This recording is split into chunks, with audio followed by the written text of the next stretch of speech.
Hi Esther, it's Ruth. As you can see by the blurry background behind me, Howard has generously offered to film on his fancy camera this time. I guess for this week I thought I would talk a little bit about the differences between Pittsburgh and Seattle. As you know, I recently moved to Seattle from Pittsburgh and had a couple of months to kind of get a sense of the area and see what some of the differences are. So talk about those a little bit. The biggest difference, I think, is the difference in just the economy. The economy of Seattle is so much more vibrant and fast-paced. There's more going on.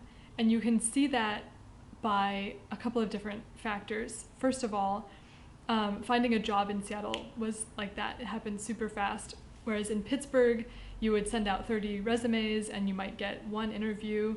In Seattle, I think I sent out 8 resumes and got 3 interviews, and within a couple of weeks had a job. Way easier in Seattle. So the second thing that shows you this, there's a lot of movement in Seattle. People moving from job to jobs. Like there's a lot of people who work at Amazon for 2 years and then can get burnt out and move on to another job. As people are moving from job to job, they're also moving from apartment to apartment. The real estate market is really hot, so there's a lot of houses being sold, people cashing out on this investment that maybe they made 10 or 15 years ago because house prices have increased so much, and lots of people wanting to buy houses because the prices just keep going up. A side effect of all that is that the Craigslist game is on fire here. In Pittsburgh, you can maybe find something that's like, gently used, but you can tell that it's used for maybe a 25% or 50% discount from buying it new. Here in Seattle, we found so many brand new things for like 75% less than what you would pay for them in the store. Like people are just constantly getting rid of stuff, which is just boggles the mind. Sometimes they're downsizing, but sometimes they're moving and just buying up stuff again. So that's kind of the top of the income spectrum. There's these people who have enough disposable income to just get rid of all of their stuff when they move and buy new. But at the bottom of the spectrum, there's tons of homeless people here. There's people on the streets panhandling.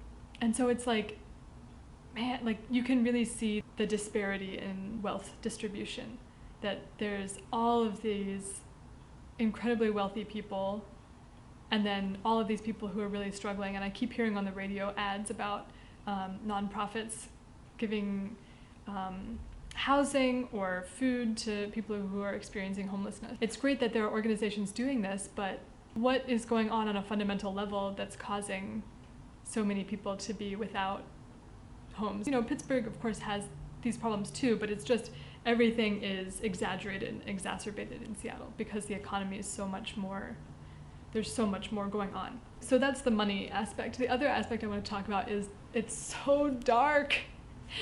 You would think that I would be okay with this since I lived in Russia for a year when it was freaking dark all the time, but here, I don't know, man. It's just as bad, but we're not nearly as far north. I actually looked up the latitudes. Seattle is at, I think, 47 latitude, where Pittsburgh is 44, and Arkhangelsk is like 65, almost the Arctic Circle. So it was way worse in Arkhangelsk where I lived, but man, it's hard. We're filming this at 3:15 and it's already getting dark outside, and it's overcast, which doesn't help. So that's a big difference. And just the weather, it has been raining a lot. It snowed recently and everybody just lost their marbles. People do not know how to drive in the snow here. I heard people at work talking about ice on the roads, talking about, I have to fill up my car gas tank with gas just in case it gets really cold. And I'm like, guys, it's like 30 degrees. Granted, there's mountains nearby, so in the mountains they've got feet of snow and I'm sure it gets really cold. It's kind of funny to see those differences. But then people are making fun of me for the other day I said, oh man, it's miserable outside, and then it was just raining and the woman was like, this is normal. So everybody's getting used to it. Mwah! I love you. I hope everything's wonderful. Don't forget to be awesome, and I'll see you next week.